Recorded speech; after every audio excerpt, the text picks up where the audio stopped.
Welcome to Lyra Echo Stories, where every story echoes emotions, memories, and hidden truths. Step in and feel the echo of every tale. My parents told my 10-year-old daughter there was no room for her at the Christmas table. She stood on their porch holding a bag of gifts she'd wrapped herself, and they closed the door. She walked almost 2 miles home in 28-degree darkness to an empty house. When I found out, I didn't scream. I made one phone call. 5 hours later, my parents received a certified letter, and the color left their faces. My name is Audrey Ashford. I'm 34, and my daughter Nora is 10. If you're watching this, please subscribe and let me know where you're watching from. Now let me take you back to the week before Christmas, the week everything in my family quietly, permanently cracked open. That December, Nora and I were living in a one-bedroom apartment off Broad Street in Richmond. She got the bedroom, I got the couch. The radiator made a ticking sound every 40 minutes like a metronome nobody asked for, and the kitchen faucet had a drip I'd learned to sleep through. It wasn't much, but it was ours, temporarily at least. I was mid-divorce. My ex, Ryan, had filed for primary custody 3 months earlier, and my attorney had made one thing very clear. The judge would be looking at stability. Stable housing, stable income, stable environment.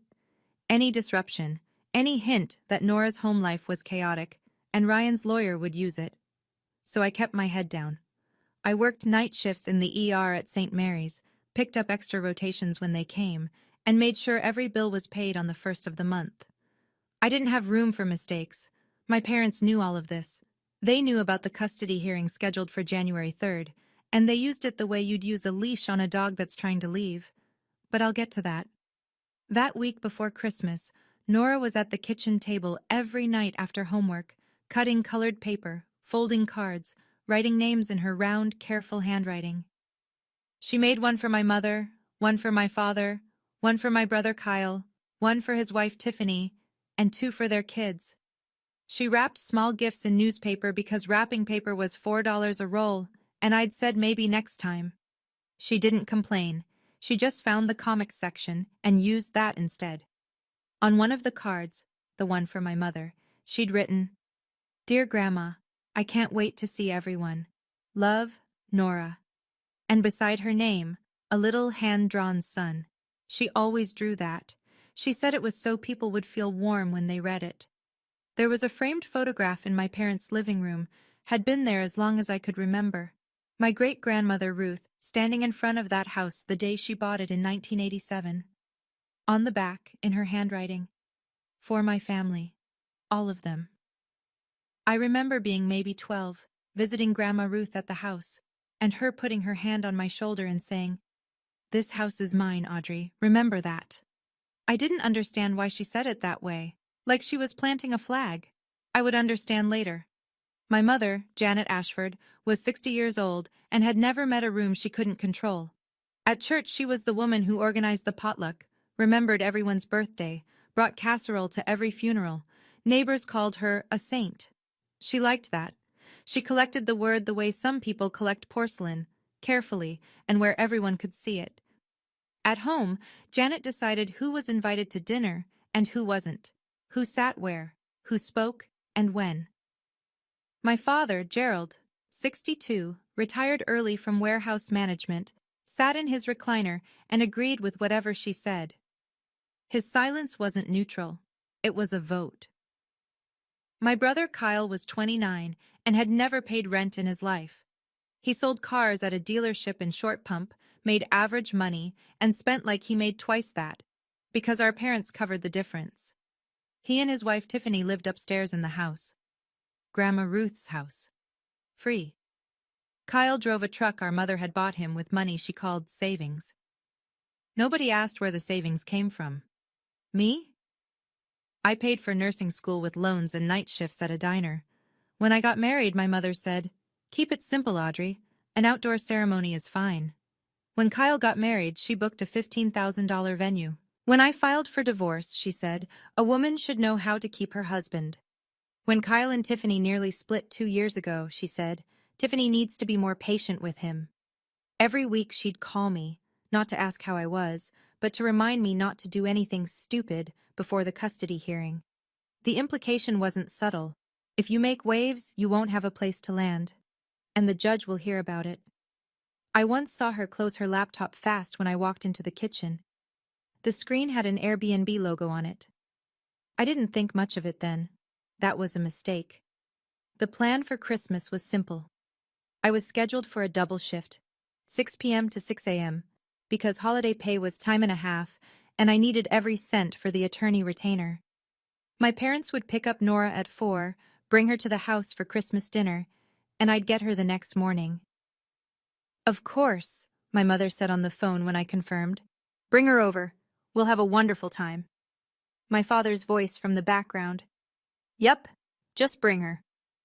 Nora spent Christmas Eve laying out her outfit, a green sweater she'd picked at Goodwill, the one she said made her look Christmassy. She arranged the gifts in a canvas tote bag, each one tagged, each tag with a sun. I packed her things that afternoon like I was packing a deployment bag. Heavy coat, wool hat, gloves, scarf. I slipped a granola bar into her pocket in case dinner ran late, and I put something else in there, an old phone of mine. No data plan, no apps, just the ability to make calls. I'd programmed 2 numbers into it, mine and Maggie's. Maggie Cole was my best friend, a nurse on the same floor at St. Mary's. She'd known Nora since birth. If anything happened and I was elbow deep in a trauma case with no signal, Nora could reach Maggie. Just in case, I told Nora. If you can't get me, call Maggie. Nora tucked the phone into her coat pocket and smiled. Mom, relax. It's just Grandma and Grandpa's house. At 3:45 p.m. on Christmas Day, I kissed her forehead in the hospital parking lot, watched her climb into my mother's car with her bag of gifts and her green sweater and her little sons. And I walked into the ER. That was the last time I saw my daughter smile for days. Everything I'm about to tell you comes from 3 sources. What Nora told me afterward, the voicemail she left on my phone, and the call log on the old phone I'd given her. I wasn't there. I was starting an IV on a 60-year-old man having chest pains when it happened. But I've heard the story enough times now that I can see it, every detail, like I was standing on that porch myself. 5:15 p.m. My mother's car pulled up to the house. The windows were glowing, garland on the railing, the front door wreath my mother bought new every year. Inside, laughter, the Nat King Cole Christmas album she always played, and the smell of roast turkey and rosemary stuffing drifting out through the weather stripping. Nora walked up the steps with her tote bag. My mother let her in. Nora stood in the hallway, hearing voices from the dining room. Kyle, Tiffany, the kids, Gerald. She started to take off her coat. Then my mother went into the kitchen. Nora heard low voices. Her name, Kyle's voice, then my mother's. Then nothing for a minute, 5:30 p.m. My mother came back out. Her face had changed. The warmth was gone, replaced with that polite, practical expression she wore when she was about to say something cruel and call it reasonable. Nora, sweetie, we've got a little problem. The table is full. Kyle's in-laws came last minute. There's just no room. You should probably head home. Your mom will be back in the morning. Nora looked at the bag in her hands. But I brought presents for everyone. My mother glanced at the tote bag the way you'd glance at a flyer someone hands you on the street. That's sweet. Just leave them on the porch. We'll open them later. Behind my mother, my father stood in the hallway. He said nothing. Kyle looked over his shoulder from the dining room, then turned away. And here's what Nora told me later, in a voice so steady it broke me worse than crying would have. She looked past my mother into the dining room and counted. 12 chairs around that table. One of them was empty. The door closed.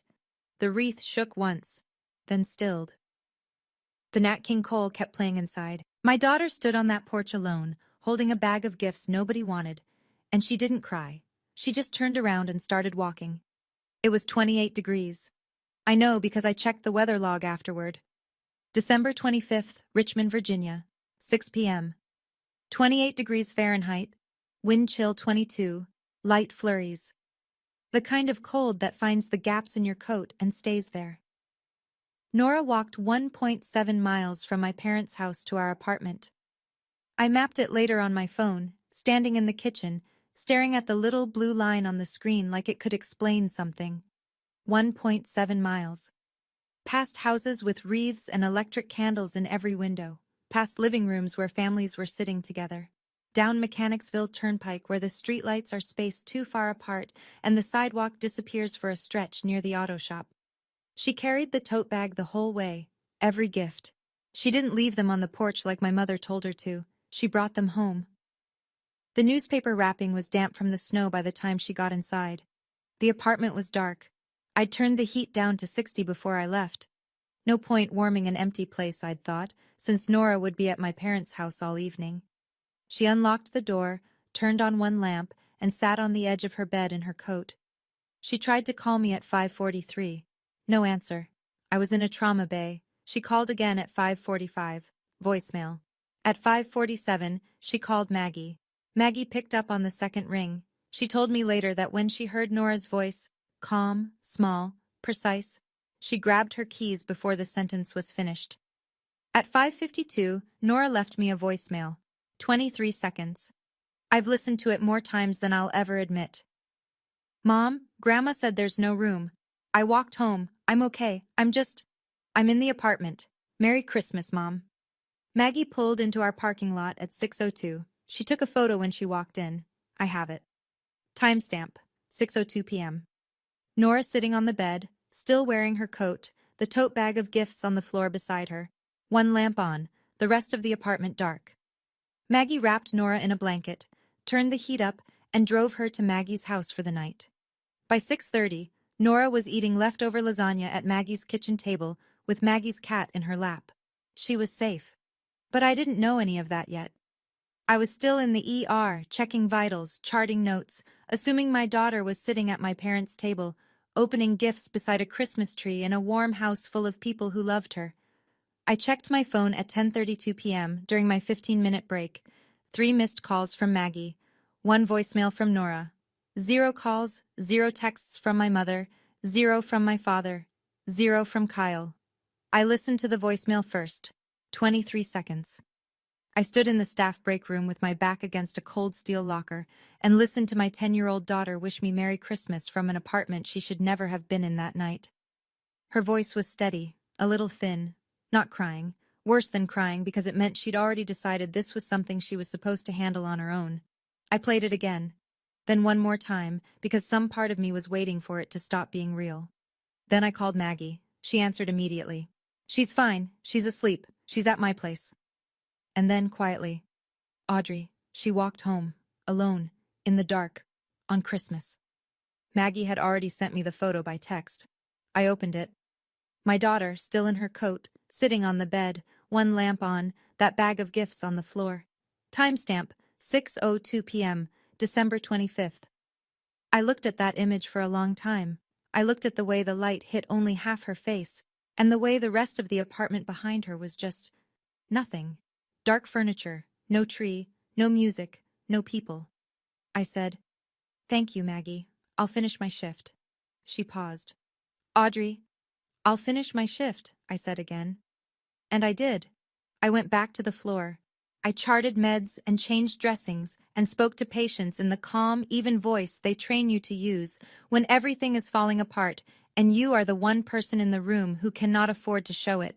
I did not call my mother. I did not call my father. I did not call Kyle. There was nothing left to discuss. From that point on, there was only paperwork. When my shift ended at 6 a.m., I sat in my car in the hospital garage for maybe 4 minutes. Engine running, heat on, phone in my hand. I scrolled through my contacts and stopped at one name. Ruth Ashford. I didn't call yet. Not at 6 in the morning. But I would.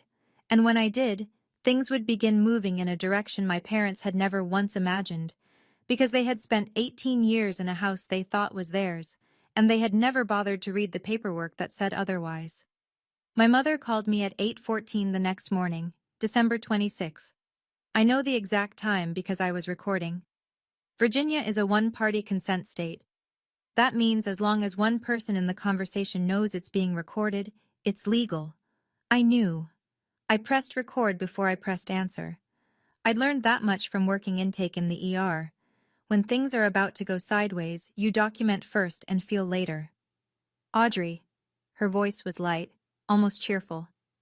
I heard Nora went home last night. I'm not sure what happened. I told her to wait 10 minutes while I rearranged things, and she just left. You know how kids are. So dramatic. I let the silence sit for 3 full seconds. Then, Mom, Nora called me at 5:52. She said you told her there was no room. She walked home. Shift. I heard it. A recalibration. The gears turning behind that polished voice. Well, it was chaotic, Audrey. Kyle's mother-in-law showed up last minute. I had to make a decision. What was I supposed to do? Kick out an elderly guest for a child? You kicked out a 10-year-old. Silence. 4 seconds this time. Then Janet's third gear. Offense. Don't start with me, Audrey. I have been supporting you through your mess, housing you, watching your child, covering for you, and this is the thanks I get? You're just like your father's side. Ungrateful, every one of you. Her voice was climbing now, not loud, but sharp. The way a blade doesn't need to be big. And let me tell you something. If you make this into a thing, don't expect us to show up at your custody hearing. Don't expect a roof. Don't expect anything. 7 minutes and 23 seconds. I recorded all of it, including the last thing she said before she hung up. The thing she probably thought was a threat, but that I filed away as evidence. You do anything stupid, Audrey, and I will make sure that judge knows exactly what kind of mother you are. I set the phone on the kitchen counter. I looked at the recording file. 7:23, December 26, 8:14 a.m., and I saved it to a folder I'd just created. I named the folder Receipts. Kyle started texting at 8:45, not a phone call. That would require hearing my voice, and Kyle had never been comfortable with anything that couldn't be done from a safe distance. 8:45 a.m. Mom told me you made a big deal about last night. Seriously? 8:47 a.m. Nora is fine. Kids walk home all the time. Stop being dramatic. 8:52 a.m. You need to apologize to Mom. She's crying. 9:01 a.m. If you push this, I swear I'll tell your ex's lawyer you're unstable. I didn't respond to any of them. I screenshotted every single one. Each one went into the folder. By mid-morning, the machine was running. Janet had already called her sister, my Aunt Diane, and delivered her version. Audrey abandoned Nora at our house, then blamed us for it.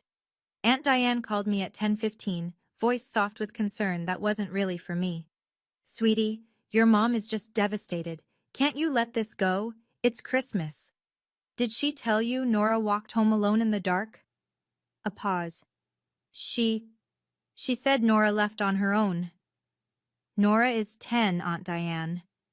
Another pause, longer. She didn't have an answer for that, so she said she'd pray for the family and hung up. I was putting my phone down when it buzzed one more time. Kyle again. But this message was different. The kind of mistake that only happens when someone is texting 2 conversations at once and sends the wrong one to the wrong person. 9:22 a.m. from Kyle, meant for Janet. Don't worry, Mom, she won't do anything. She needs us for the custody thing. She's trapped. I read it twice, then I screenshotted it, opened the receipts folder, and saved it right below the others. He was right about one thing. I did need them. For 9 more days. The custody hearing was January 3rd. After that, the leash came off. But Kyle didn't know about the leash. He only knew about the trap. And people who think you're trapped, stop watching what they say. I should give you some history, because what happened at Christmas didn't come out of nowhere. It was the loudest note in a song that had been playing my entire life. In the Ashford family, there were 2 kinds of children, the investment and the expense. Kyle was the investment, I was the expense. Kyle dropped out of community college after 3 semesters. My parents had paid every dime of his tuition. I put myself through nursing school on federal loans and a waitressing job that left my feet swollen by midnight. When I graduated, my mother said, "Well, at least you finished something." When Kyle got a job selling cars, she threw him a dinner party. When I got married, Janet told me to keep it simple. An outdoor ceremony is fine, Audrey. No need to go overboard. Budget. Whatever I could scrape together. When Kyle married Tiffany 2 years later, my mother booked a venue with a chandelier and a 3-tier cake and wrote a check for $15,000. She called it an investment in his future. When my marriage fell apart, she said, a woman should know how to keep her husband. When Kyle and Tiffany nearly separated, that bad stretch with the credit card debt, she said, Tiffany needs to learn patience.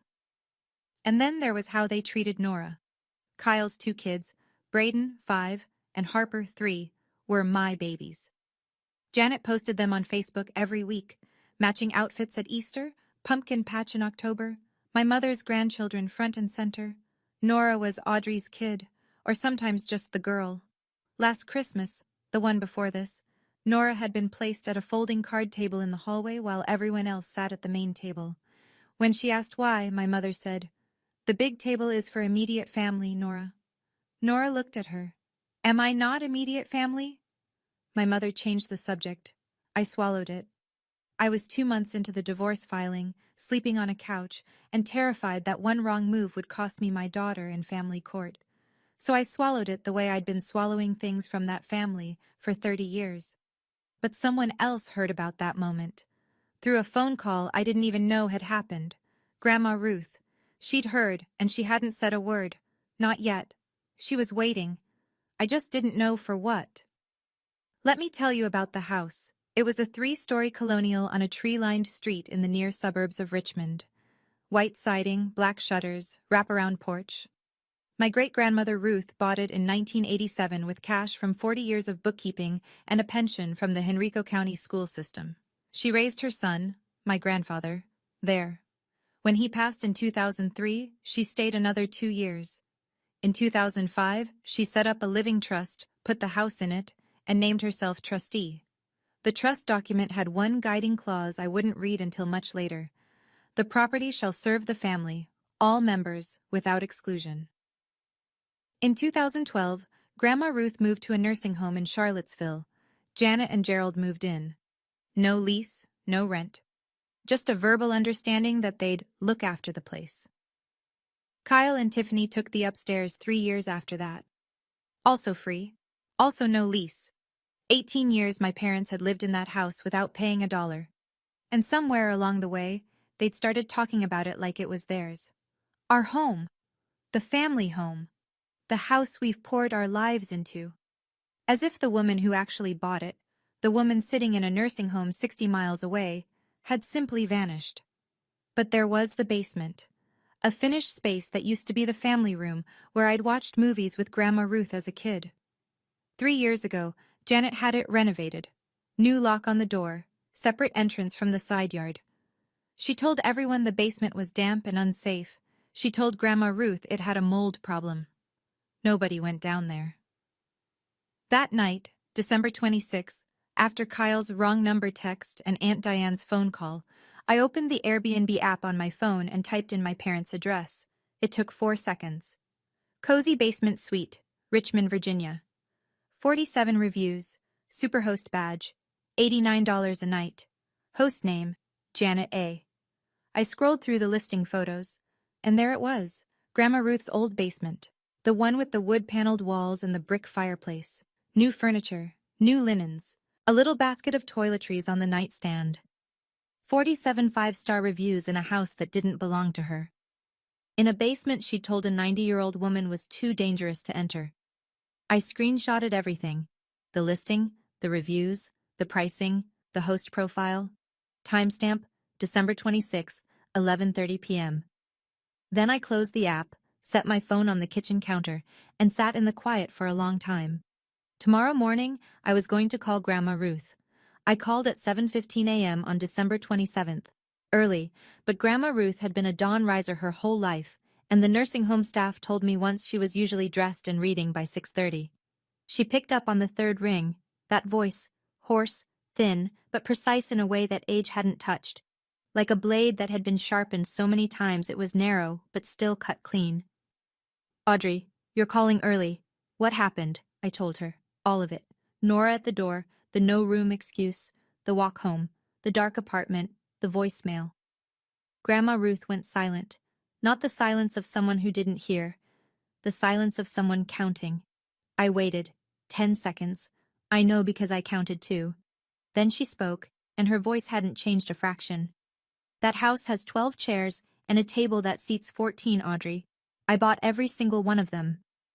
I told her about the Airbnb listing, the basement, the 47 reviews, the $89 a night under Janet's name. Another silence. 5 seconds this time. So she is making money off my house and turning away my great-grandchild at the door on Christmas. It wasn't a question. It was a verdict. Audrey, do you have that screenshot? The listing? Yes, ma'am. Good. I'm calling Martin this morning.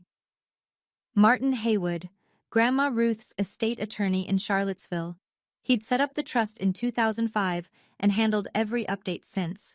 I'd met him once, years ago. Quiet, careful, the kind of man who wore the same gray suit every day and never forgot a clause. Before she hung up, Grandma Ruth said one more thing. I already knew something was wrong, Audrey. Last Christmas, Nora called me to say Merry Christmas, and she told me, Grandma Ruth, I sat alone at the little table. I asked Janet about it. Janet said Nora preferred it that way. A breath. I believed her. I will not believe her again. That morning, while my mother was posting leftover Christmas photos on Facebook, the ones from the dinner table Nora wasn't allowed to sit at, captioned Blessed Family Time, a woman 90 miles away in a Charlottesville nursing home was on the phone with her attorney, and the clock had started. Martin Haywood called me at 2:15 that afternoon. His voice was what I expected, measured, unhurried, the kind of tone that doesn't waste words because each one has already been weighed. Ms. Ashford, your great-grandmother has briefed me on the situation. I've reviewed the trust documents. I want to walk you through where things stand. He spoke for maybe 4 minutes. This is what he said, and I'm paraphrasing only slightly because I wrote it down on the back of a grocery receipt while standing in my kitchen.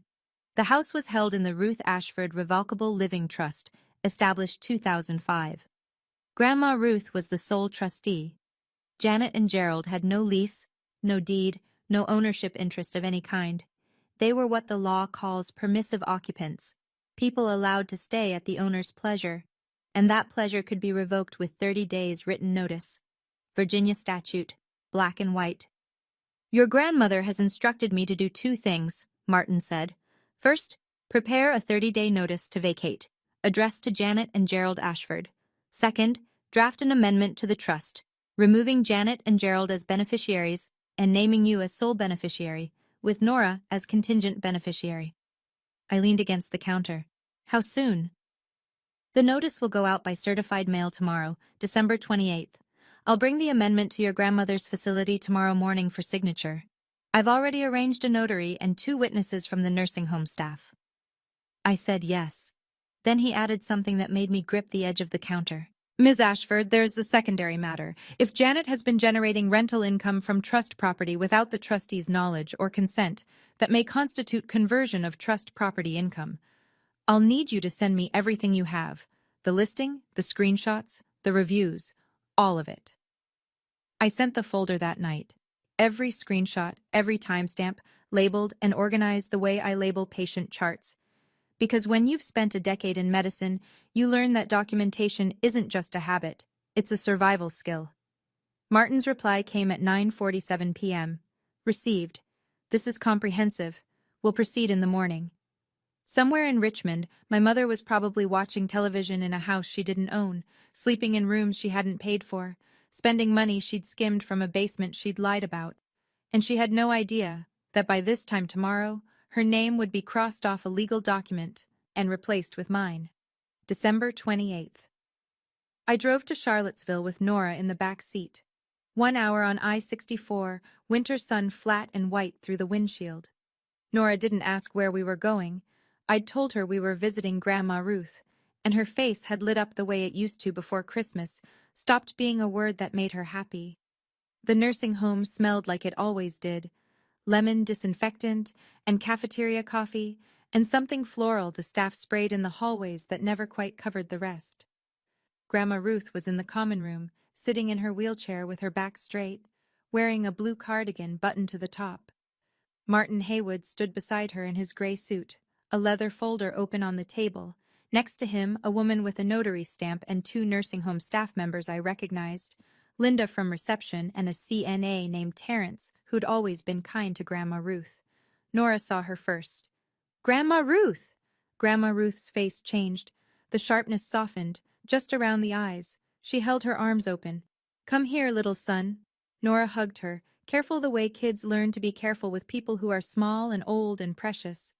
Grandma Ruth held her for a long moment, one hand on the back of Nora's head. Then she leaned back and looked at her. "Did you have a good Christmas, honey?" Nora hesitated, looked at me, looked back at Grandma Ruth. "It's okay," Grandma Ruth said. "The next one will be different. I promise you that." Then she turned to Martin and nodded once. "Business." Martin read the amendment summary aloud. Steady, formal, every word precise enough for a courtroom. Janet Ashford and Gerald Ashford, removed as beneficiaries. Audrey Ashford, named sole beneficiary. Nora Ashford, named contingent beneficiary. The house, the trust assets, the whole structure Grandma Ruth had built over 40 years of careful saving, redirected. Grandma Ruth signed with a hand that shook slightly, but never hesitated. The notary stamped. Linda and Terence signed as witnesses. Martin slid the 30-day notice across the table next. Grandma Ruth signed that too. Then she asked for a piece of paper. Not the legal kind, just a sheet of lined notebook paper from Linda's desk. She wrote in a hand that was looser than it used to be, but still legible, still hers. "Janet, I gave you my home so my family would always have a place. You turned away a child on Christmas. That is not what my home is for. Ruth." She folded it, slid it into the envelope with the notice, and looked at Martin. "Send it." Martin sealed the envelope, addressed it. "Certified mail, return receipt requested." Before we left, Grandma Ruth held my hand, her grip still surprisingly firm, and said something I carry with me. "I'm 89, Audrey. I've buried a husband, a son, and 2 friends this year alone. But I am not too old to protect what's mine. And Nora is mine."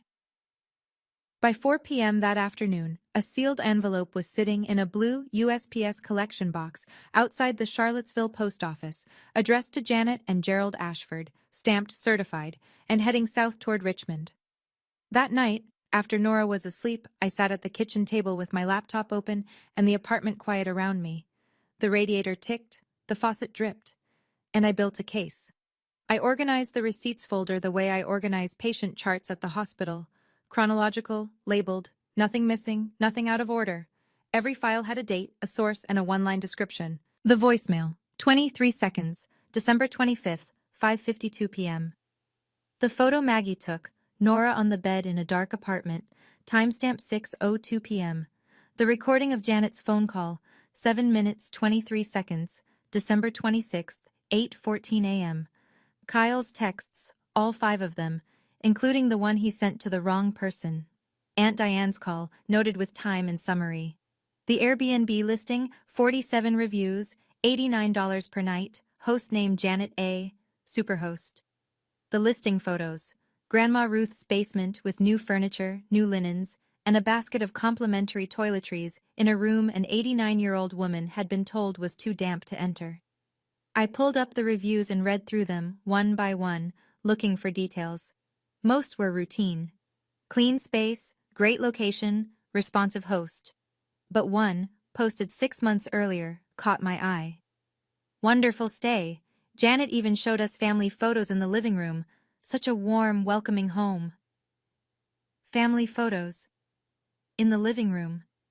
She'd invited strangers into Grandma Ruth's house, shown them our family pictures on the wall, and played the gracious hostess. All while making money she had no right to, in a home she had no claim to, with photographs of a family she'd just shut the door on. I emailed Martin the full folder at 11:15 p.m. His reply came at 11:47. Received. I'll include the Airbnb documentation in the supplementary demand letter. The demand letter. That was the second envelope, the one Martin said he'd send after the first one landed. The notice would tell my parents to leave.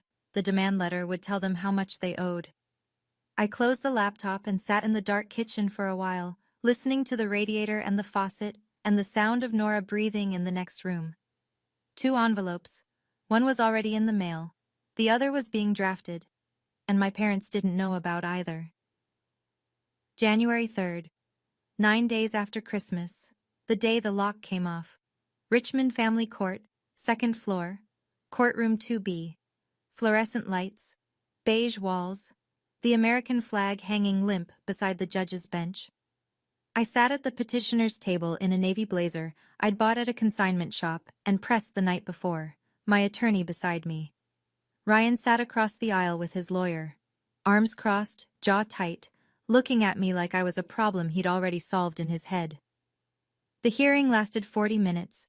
My attorney presented the file: stable employment, 12 years as an ER nurse at St. Mary's, current lease on the apartment, character references from 2 supervisors, and Nora's school counselor. A letter, the one Martin had prepared, confirming that I would be moving into a family-owned property in the near future, as beneficiary of the Ruth Ashford Revocable Living Trust. Stable housing, stable income, stable life. Ryan's attorney tried to argue instability, the small apartment, the night shifts, the divorce itself.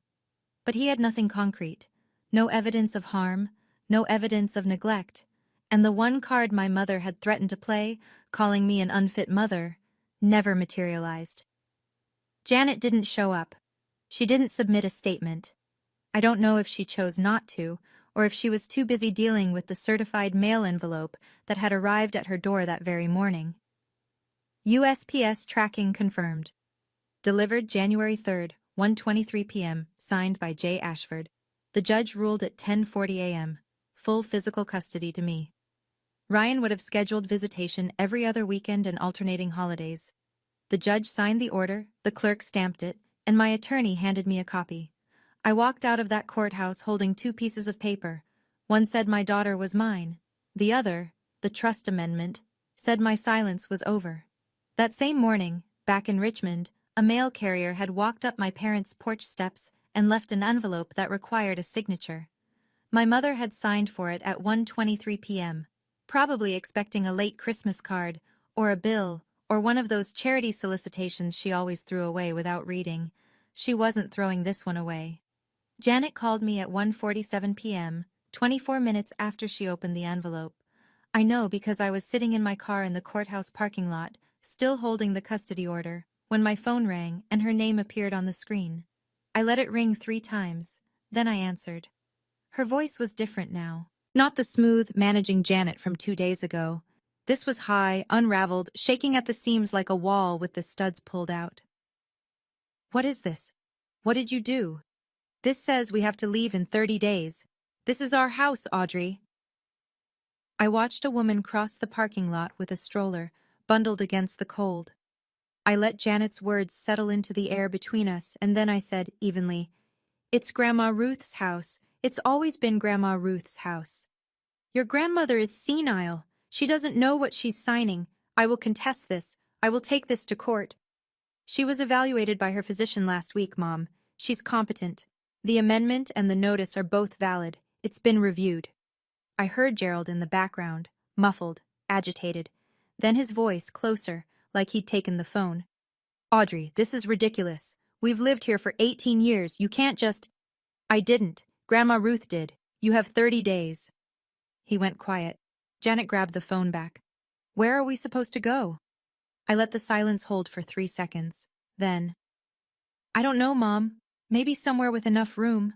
She heard it. I know she heard it, because the line went dead. She didn't hang up gently. She hung up the way people do when the ground shifts under them, and they don't know yet whether it's an earthquake or just the beginning of one. The USPS certified mail receipt was already on file with Martin's office. Delivered, signed, time-stamped. The 30-day clock had started, and there was no unsigned version of that letter, no take-back, no, "let's talk about this over dinner." Just a legal document in a sealed envelope with a handwritten note from an 89-year-old woman who remembered exactly how many chairs were around that table. I started the car, pulled out of the courthouse lot, and drove to pick up my daughter from school. I need to pause here for just a second, because I know some of you are watching this and you've felt it. That moment when someone tells you there's no room for you. If that's you, drop it in the comments. And if you haven't subscribed yet, now's a good time. Because what Janet did next? I still can't believe it. Let me keep going. My mother's first instinct wasn't to apologize. It wasn't to call Grandma Ruth. It wasn't even to call a lawyer. Not yet. Her first instinct was to perform. January 4th, one day after the notice arrived, Janet posted on Facebook. Public. Not friends only. Public. She wanted reach. Please pray for our family. Our eldest daughter has been manipulating her elderly grandmother, a 89-year-old woman in a nursing home, to take away our home. We have poured our hearts and our lives into this house for nearly 2 decades. We are devastated. Please keep us in your thoughts and prayers. 67 reactions, 34 comments, hearts, crying faces, praying hands. Oh, Janet, how awful. Stay strong, honey. Some children don't know what they have until it's gone.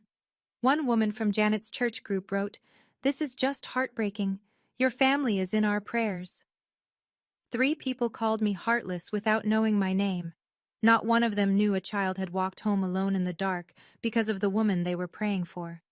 Kyle jumped in, his comment pinned under the post. "My sister is trying to steal our inheritance. Don't be fooled." Then Janet called the pastor. Pastor Whitfield. A kind man, genuinely, but a man who only ever heard one side of anything that happened in my mother's orbit. He called me that evening, voice careful, measured. "Audrey, your mother is really struggling. Maybe we could all sit down and—" "Pastor Whitfield, did my mother tell you she turned my 10-year-old daughter away from Christmas dinner?" Pause. She said it was a misunderstanding. I have the voicemail my daughter left me from an empty apartment that night. It's 23 seconds long. Would you like to hear it? He didn't answer that question. He said he'd pray for the situation. I thanked him and hung up. I screenshotted the Facebook post. The comments, Kyle's reply, the timestamps.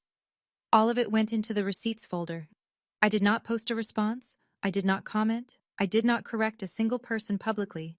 There would be a time for the truth to be heard. But it wouldn't be on Facebook, and it wouldn't be on my mother's terms. Martin was already drafting the second letter. The first week of January felt like standing in an open field while something circled overhead. 4 relatives called me in 5 days. Every one of them had talked to Janet first. Every one of them used the same script, like they'd been handed a pamphlet at the door. "Just apologize, Audrey. Think about your parents' age. You're tearing this family apart." Aunt Diane called again. "Sweetie, can't you just come to dinner and sort this out? Your mom is beside herself." I said, "Diane, did she tell you about the Airbnb listing? The one where she rented out Grandma Ruth's basement for 3 years without telling her?" Diane went quiet. Then, I don't know anything about that." Then she said she had to go. Nobody asked about Nora. Not once. Not a single relative, in 5 days of phone calls, asked how a 10-year-old was doing after being told she didn't belong at her own family's Christmas table. Tuesday night, Maggie came by after our shifts overlapped. She brought pizza and a bottle of cheap wine and sat on my kitchen counter like she'd done since we were 22. Nora was already in bed. "You're not crazy," Maggie said, chewing crust. "You're not the villain. That voicemail exists. Those screenshots exist. Reality is not up for a vote." Grandma Ruth called every evening that week. Short calls, 2-3 minutes. Her voice steady like a handrail on a staircase you're afraid to climb. "Martin is handling it. You just hold on." One night, she told me something I hadn't heard before. In 1978, my mother-in-law told me I wasn't welcome at Thanksgiving dinner. She said I didn't cook well enough to sit at her table. I was 28 with a baby. I remember the walk to the car. I remember the cold. Her voice thinned, just slightly. "I swore no woman in my family would feel that again. I'm keeping that promise." That same night, I was tucking Nora in when she said it. Quiet. Not dramatic. Not tearful. Just the words, laid on the pillow like a question she'd been carrying too long. "Mom, does Grandma not like me because I'm a problem?" I held her. I held my daughter in that small bedroom with the radiator ticking and the city humming outside, and I said, "You are not a problem. You have never, ever been a problem." She nodded into my shoulder. She didn't ask again. But I lay awake that night staring at the ceiling, and I made a decision that was already made. This would never happen to her again. Not from them. Not from anyone. Janet hired a lawyer in the second week of January. Not an estate attorney, not a trust specialist. A general practitioner from a strip mall office off Midlothian Turnpike, whose website had a stock photo of a gavel and the tagline, "Fighting for Your Rights." His name was Gary Luskin, and his first move was to send Martin a letter on letterhead, so thin you could read through it. My clients, Janet and Gerald Ashford, have established continuous residency at the above address for 18 years. They have maintained the property, paid utilities, and made improvements consistent with an implied tenancy. The 30-day notice issued by your client is defective and unenforceable. Martin called me the next morning. If I hadn't known him, I might have mistaken his tone for boredom. But it wasn't boredom. It was the calm of a man who'd been doing this for 3 decades and had seen this letter 100 times before. Implied tenancy requires evidence of rent payment or a written lease. Your parents have neither. They are permissive occupants. The notice stands. Martin's reply to Luskin was 4 pages. Attached, a certified copy of the trust deed showing Ruth Ashford as sole owner and trustee. A physician's letter from Dr. Rivera at the nursing home confirming Grandma Ruth's cognitive competency. The signed, notarized trust amendment. And, like a grenade tucked politely into the last exhibit, a summary of the Airbnb listing, the Superhost badge, the 47 reviews, and an estimated income calculation. The final paragraph of Martin's letter read, "Should your clients wish to dispute this notice in court, we are prepared to file an unlawful detainer action. We also intend to pursue a separate claim for conversion of trust property income in the estimated amount of $52,000. We welcome the opportunity to present the Airbnb revenue documentation before a judge." Martin told me what happened next. Luskin called him, not in writing this time, on the phone. The bluster was gone. "Mr. Haywood, I need to be honest with my clients. If you can prove that Airbnb income..." Martin: "It's on the internet, Mr. Luskin. It has 47 reviews." The line went quiet for a long time after that. Then, Luskin said he'd advise his clients to consider their options. 2 days later, I learned from Kyle that Janet's lawyer had strongly recommended she not contest the notice. She fired him anyway. Not because he was wrong, because he'd said a thing she didn't want to hear out loud. Kyle called me on a Wednesday in mid-January. I almost didn't answer. Not out of spite, but because his name on my screen had come to feel like a weather alert for a storm I was already standing in. But I picked up, and the voice on the other end was different. The swagger was gone. What was left sounded like someone who'd just done the math and didn't like the total. "Audrey, listen. I didn't know about the Airbnb thing. That was all Mom. I just live here. You can't put me out on the street. I have 2 kids. Kyle, you've lived in a house you don't own, rent-free, for 5 years. You told me I was trapped. You threatened to call my ex's lawyer. And you sat at that table on Christmas while your 10-year-old niece was told there was no room for her. Don't call me about your kids." Silence. Then the old Kyle flickered back. "This is insane. You're using an old woman to get back at us. Grandma Ruth doesn't even know what she's signing." She knew exactly what she was signing. She said 12 chairs and a table for 14. She counted. She remembers. He hung up. 20 minutes later, I saw the message on the family group chat. "Kyle, in all caps, Audrey is destroying this family. She has turned great-grandma against us. This is elder abuse. Elder abuse. Because a 90-year-old woman had decided to protect a 10-year-old one." I screenshotted it, sent it to Martin. His reply was 2 sentences. "Noted. Mrs. Ruth's physician affidavit and the notary witnesses will address any competency challenge. Let them file if they'd like." What Kyle didn't know, what none of them knew, was that Grandma Ruth had already anticipated this. Back on December 28th, when Martin brought the amendment to the nursing home, he'd also brought a signed affidavit from Dr. Rivera.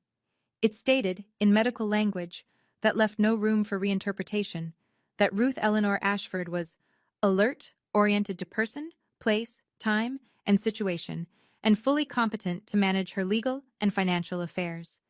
Dated, signed, notarized, filed with the trust documents. My mother called me a manipulator. My brother called it elder abuse. But the paper trail told a different story. And paper doesn't flinch when you raise your voice at it. At the end of January, 3 weeks into the 30-day notice, Janet drove to Charlottesville. I wasn't there. I didn't learn the details until Grandma Ruth told me that evening, and Martin confirmed the rest through the nursing home's incident report, which he'd requested a copy of. So I'm telling you what happened the way it was told to me, by two people who had no reason to embellish. Janet walked into the nursing home lobby at 11:40 a.m. She was wearing what she always wore to make an impression, the beige wool coat, the pearl studs, the look of a woman who volunteered at church and expected every door to open accordingly. She approached the front desk. "I'm here to see Ruth Ashford. I'm her granddaughter-in-law."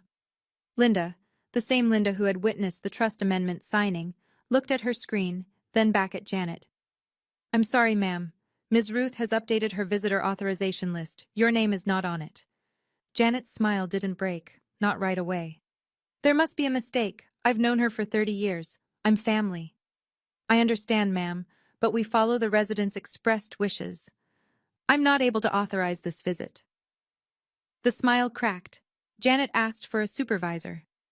The supervisor said the same thing, politely, firmly, the way healthcare workers learn to do when someone powerful is not used to being told no.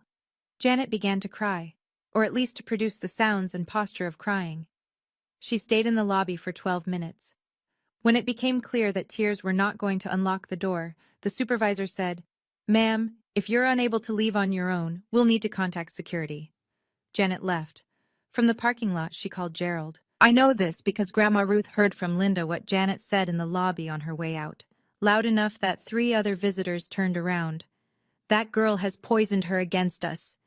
Then Janet tried something else. She called Grandma Ruth directly. Grandma Ruth answered. She told me she let Janet talk for about 15 seconds, the usual opening.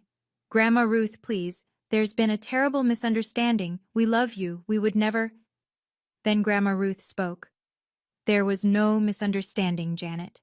You turned away a child, my great-grandchild, on Christmas, in my house, and then you rented out my basement for money you never told me about." Janet started to stammer. "That's not— I was going to— This conversation is over. Talk to Martin." And she hung up. The nursing home visitor log, stamped, dated with Linda's initials, recorded Janet's visit and denial. The staff incident report noted in clinical language, visitor became verbally agitated in lobby, declined to leave when asked, departed after security was mentioned, no physical incident.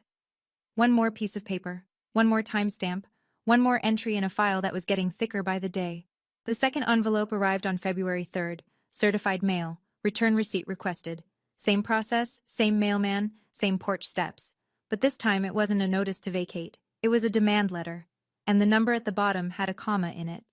Martin had spent 2 weeks building the financial case. He'd submitted a third-party subpoena request to Airbnb through their legal compliance portal, standard procedure for trust attorneys investigating unauthorized use of trust assets. What came back was a full earnings statement for the host account registered to Janet A., linked to the property address. 3 years of booking records, payout amounts, calendar availability, occupancy rates, total gross income deposited into Janet's personal bank account from Airbnb rentals of Grandma Ruth's basement, $52,340. The demand letter was on Martin's letterhead. 3 pages, clean, clinical. The kind of document that doesn't raise its voice, because it doesn't need to. It cited the trust clause granting exclusive authority over trust property to the trustee. It cited Virginia law on conversion of trust property income. And it requested, in language so polite it almost sounded like a suggestion, full restitution of $52,340 within 60 days, or the trust would file a civil lawsuit. Attached, the Airbnb earnings statement, the listing screenshots, the 47 reviews, the archived listing from the Wayback Machine, because Janet had quietly deleted the Airbnb page 2 days earlier, thinking that if she erased the listing, she erased the evidence. She was wrong. The internet has a memory that outlasts good intentions and bad ones alike. Janet didn't call me this time. She didn't call anyone, as far as I know, but Gerald did. He called me that evening, and for the first time in my entire life, my father sounded like a man who understood that the floor he was standing on had never belonged to him. Audrey, his voice was thin. We don't have $52,000. Your mother, she spent it. The truck for Kyle. Credit cards. A cruise last year. It's gone. That's between you and Grandma Ruth's lawyer, Dad. Silence. Then very quietly. What happens if we can't pay? Then Martin files. I heard him exhale. Not anger. Something more like the sound a structure makes when the last supporting wall gives way. He said, "Okay," and hung up. $52,000. That's how much it cost my parents to turn away a 10-year-old on Christmas. Except they didn't pay it. They spent it. On a truck, on a cruise, on a life that was never theirs to fund. And now the receipt had arrived. What happened next, I pieced together from 3 sources. A voicemail Gerald left me at 2 a.m. that he probably didn't remember leaving. A text exchange between Kyle and Tiffany that Tiffany forwarded to me weeks later. And one very awkward phone call from Tiffany herself. The Ashford family, the one my mother had spent 30 years curating for the outside world. The Facebook posts, the church potlucks, the matching sweater Christmas photos, began to eat itself from the inside.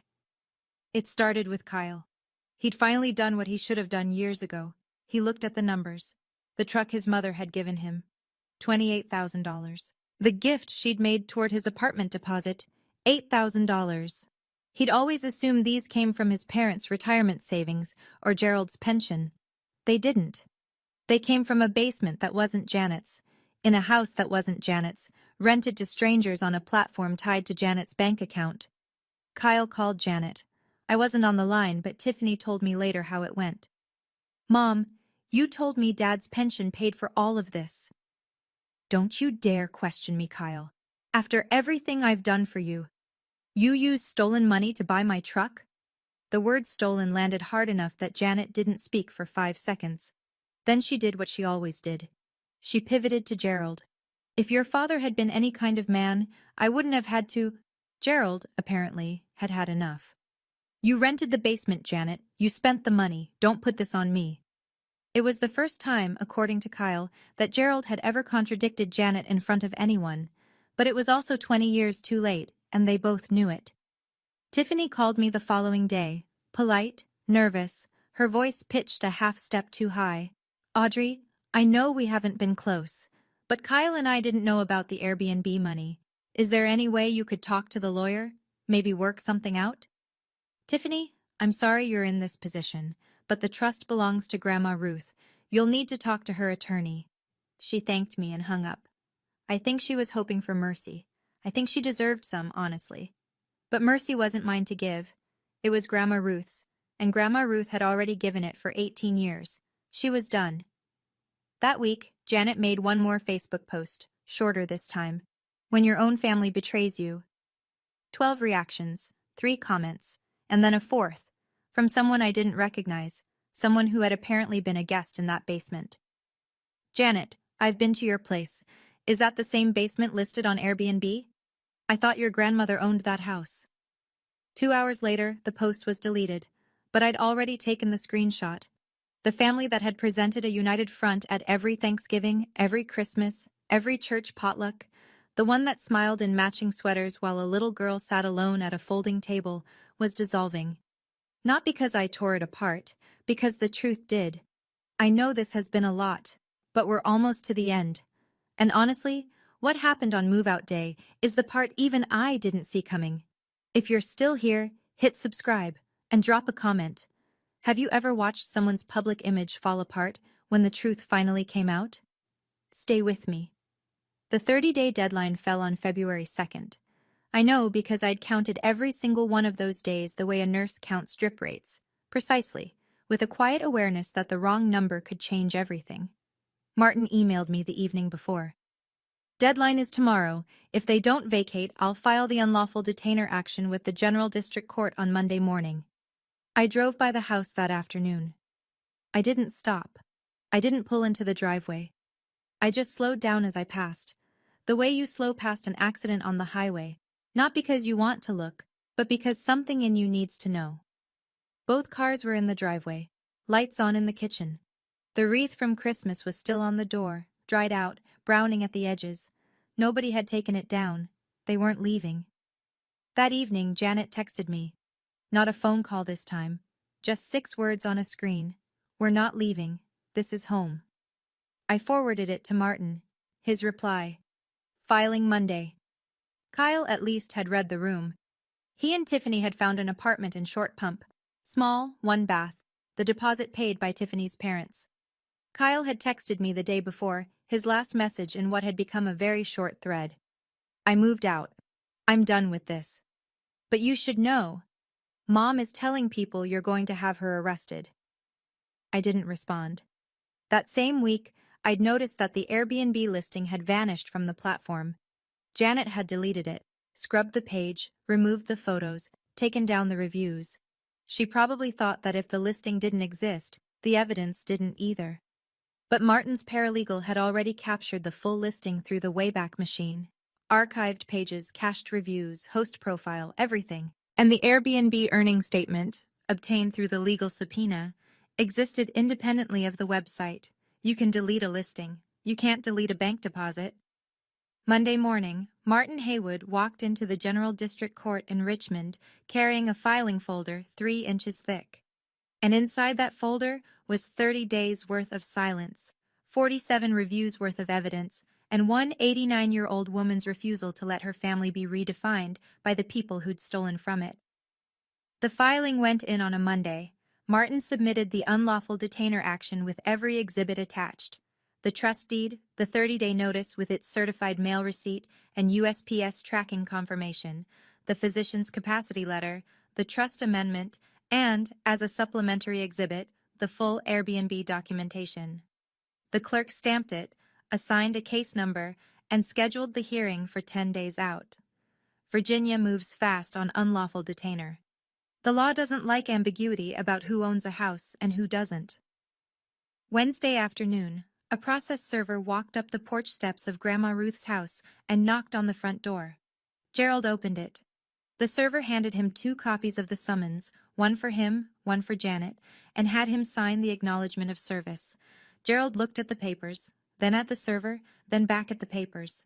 His face, the server noted in the affidavit of service filed the next day, went gray. Janet wasn't home. She was at the grocery store, which meant Gerald had to deliver the news himself. I don't know exactly what that conversation looked like, and I don't need to. I know the result. Janet called Pastor Whitfield. She called Aunt Diane. She called 2 cousins. She worked the phones like she always did, pulling the levers of sympathy she'd installed over 30 years of casseroles and prayer chains. But this time, the machine didn't respond the way it used to. Pastor Whitfield told her gently that he'd spoken with me and heard the voicemail. He suggested reflection. Aunt Diane didn't pick up. One cousin asked, "Janet, is it true about the Airbnb thing?" And Janet hung up on her. And then there was Mrs. Palmer. Dorothy Palmer, 71, lived 3 doors down from Grandma Ruth's house. She'd been there almost as long as the house itself. She'd watched Janet and Gerald come and go for 18 years. And she had seen something on Christmas night that she hadn't understood until now. She called me that Thursday evening. Her voice was soft, Virginian, cautious in the way people are when they're about to say something that's been sitting in their chest for 5 weeks. "Audrey, honey, I need to tell you something. Christmas night, I was on my porch bringing in the recycling, and I saw your little girl walking down the sidewalk, alone, carrying a bag, in the cold. I almost called the police. I should have. I didn't know what was happening. I thought maybe she was going to a friend's house but it didn't feel right. It didn't feel right. And I didn't do anything, and I am so sorry." I thanked her. I meant it. And I told her that if she was willing, Martin might ask her to provide a written statement. She said yes before I finished the sentence. The hearing was on a Thursday. General District Court, Richmond. Small courtroom, fluorescent lights, a judge named Honorable Karen Yee, who looked like she'd heard 10,000 cases and remembered the details of every one. Martin sat at the petitioner's table. I sat behind him. On the other side, Janet and Gerald alone, no attorney. Luskin had declined to continue representing them after reviewing the Airbnb evidence, or more precisely, after learning that Martin intended to introduce it in open court. Janet hadn't found a replacement. She sat in her beige wool coat, pearl studs, hands folded in her lap like she was at Sunday service. Gerald stared at the table. Martin presented the case in under 20 minutes. The trust deed, the notice, the certified mail receipt with USPS tracking and Janet's signature, the physician's capacity letter, the trust amendment. And then, as a supplementary exhibit, the Airbnb documentation, the earnings statement, the listing screenshots, the reviews, the archived Wayback Machine capture. Judge Yi reviewed the file. Then she looked at Janet. "Ma'am, do you wish to respond?" Janet stood. She smoothed her coat. "Your Honor, we have maintained that house for 18 years. We are family. This is a family disagreement, and I believe it can be resolved privately." Judge Yi looked at the file again, then back at Janet. "Ma'am, did you receive rental income from the trust property?" Janet's hands tightened on the edge of the table. That was just a small... Did you or did you not receive rental income from property held in a trust for which you are not the trustee?" The courtroom was very quiet. I could hear the ventilation system humming. "Yes," Judge Yi ruled in 11 minutes. Writ of possession. Janet and Gerald Ashford were ordered to vacate the premises within 10 days. Regarding the Airbnb income, the judge noted that the trust had standing to pursue a civil claim for conversion and recommended the parties either mediate or proceed to circuit court. Janet cried. Not the performative kind she'd deployed in the nursing home lobby, real tears, the kind that come when you realize the script you've been reading from your entire life doesn't have any more pages. Gerald sat beside her, hands on his knees, looking at the floor. Martin gathered his documents.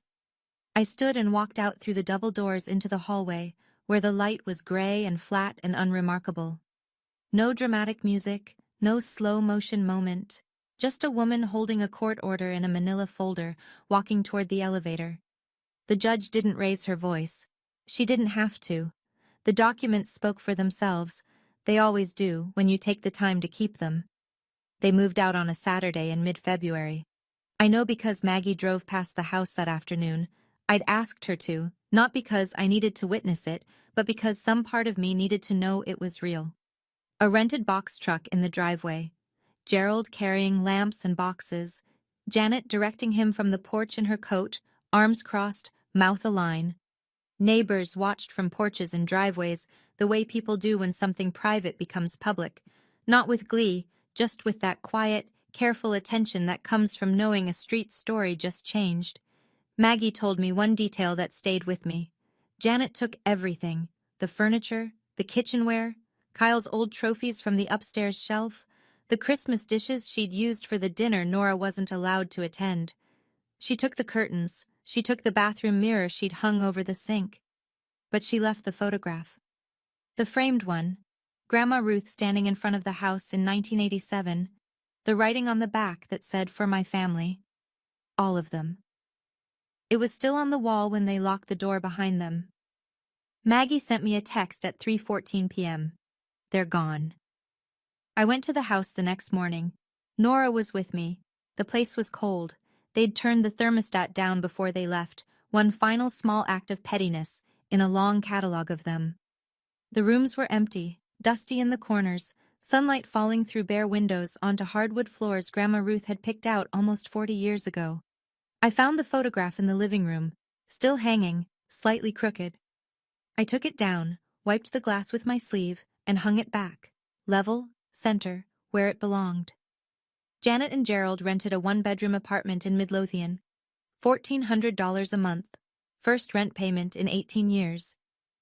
The unlawful detainer judgment was now part of their court record, which meant any future landlord who ran a background check would see it. Martin had informed them that the $52,340 claim remained active. If they didn't agree to a repayment plan within 60 days, the trust would file in circuit court. She took the Christmas dishes. She left the photograph. I suppose she knew which one she'd earned and which one she hadn't. We moved in at the end of February. Nora carried her backpack up the porch steps, the same steps she'd stood on Christmas night holding a tote bag full of gifts, and stopped at the front door. She looked at me. I looked at her. "This is ours?" she asked. This is Grandma Ruth's, I said. She's letting us take care of it. Nora nodded, like that made perfect sense to her. The way things do when you're 10 and trust hasn't been ruined for you yet, at least not permanently. She picked the upstairs bedroom, the one with the window that looked out over the backyard, where Grandma Ruth had kept a vegetable garden in the 70s. The room was bare, just walls and light, but Nora walked in and spun around once with her arms out like she was testing the space, and I stood in the doorway and watched her and didn't try to name what I was feeling because I knew if I did, I'd lose it. Martin finalized the paperwork. The trust remained in Grandma Ruth's name. She was still trustee, but I was now the named beneficiary and custodian of the property. I would pay the property taxes, maintain the house, carry the insurance. It was responsibility, not a gift. I understood the difference, and I was grateful for it. I called Grandma Ruth that evening on FaceTime. The nursing home staff helped her prop the phone on her tray table. She watched Nora taping a hand-drawn sign to her bedroom door, Nora's room with a little sun in the corner. The little sun is home, Grandma Ruth said. That week, I enrolled Nora in an art class at the community center on Saturdays. She'd stopped drawing after Christmas, not dramatically, not as a statement, just the way light dims when you close a curtain. She stopped carrying her sketchbook. She stopped putting suns on things. The first Saturday, she came home with a sheet of butcher paper rolled under her arm. She unrolled it on the kitchen table, and I saw what she'd made. A house, with a big table in the center, and 14 chairs drawn carefully around it. Each chair had a name tag. Grandma Ruth, Mom, Co-Maggie, Mrs. Palmer. And in the middle, the chair with the best view of the window, Nora. She didn't draw herself at a little table anymore. She drew herself at the big one, and every chair had a sun on it. I also did something for myself that month, something I probably should have done years earlier. I found a therapist, not because I was broken, but because 30 years of a family like mine leaves patterns you don't even see until someone shows them to you. The first session, I sat in a chair that was nicer than any furniture in my old apartment and told a woman with kind eyes and a box of tissues that I'd spent my whole life trying to be small enough to keep the peace. She said, "And how did that work out?" I almost laughed. It didn't. "No," she said, "it never does." In March, a letter arrived, not certified, not from a lawyer, just a regular envelope with my mother's handwriting on the front, the loops careful and deliberate the way they always were when she wanted to look composed. I opened it at the kitchen table while Nora was at school. "Audrey, I'm your mother. This has gone far enough. Can we talk?" 8 words. No apology, no acknowledgement of what she'd done to Nora, or what she'd done to Grandma Ruth, or what she'd done with $52,000 that wasn't hers. Just, "Can we talk?" As if the problem was a conversation that hadn't happened, rather than a decade of choices that had. I folded the letter, slid it back into the envelope, and put it in the receipts folder. Same folder, same system, same shelf. It lived next to the voicemail transcript and the Airbnb screenshots and the court filing and every other document that told the real story of what family had meant in the Ashford house. I didn't respond. I didn't block her number either. If she wanted to reach me, she could go through Martin. That was the boundary. And the boundary was not a punishment. It was a door that worked the way doors are supposed to. You could knock, but you couldn't just walk in and rearrange the furniture. Grandma Ruth called me the same week. She sounded tired but clear, the way she always did, like someone who had made peace with most things and was working on the rest. She said, "I'm not angry at Janet, Audrey. I'm disappointed. But I won't let disappointment stand above my great-granddaughter's safety. Not ever." Spring came slowly that year. Nora rode her bike on the sidewalk out front. Mrs. Palmer waved from her porch every afternoon and sometimes brought over banana bread. Maggie came by on Fridays with takeout. The radiator in the old apartment didn't tick anymore, because we didn't live there anymore, and I only thought about that sometimes. Late at night, sitting on Grandma Ruth's porch, the same porch where my daughter had stood in the cold 5 months earlier, holding a bag of gifts for people who told her she wasn't worth a chair. I think about what Nora said that night in the apartment, when she asked if she was a problem. And I think about the drawing she made in art class. 14 chairs, each one labeled, each one with a sun. Family isn't a table you're seated at. It's how people treat you when they think no one is watching. And someone was always watching. A 10-year-old girl with a bag of gifts and a memory that doesn't forget. She's 11 now. She still draws suns on everything. And the front door of this house stays open. That's our story. Mine and Nora's. If it meant something to you, if you've ever had to choose between keeping the peace and protecting your child, or if you've ever been the kid standing at that door, I'd love to hear from you in the comments. Subscribe if you haven't already, and check the description for another story about a mother who discovered her family had been stealing from her daughter's college fund. It's just as real. Thank you for watching, and for staying until the end.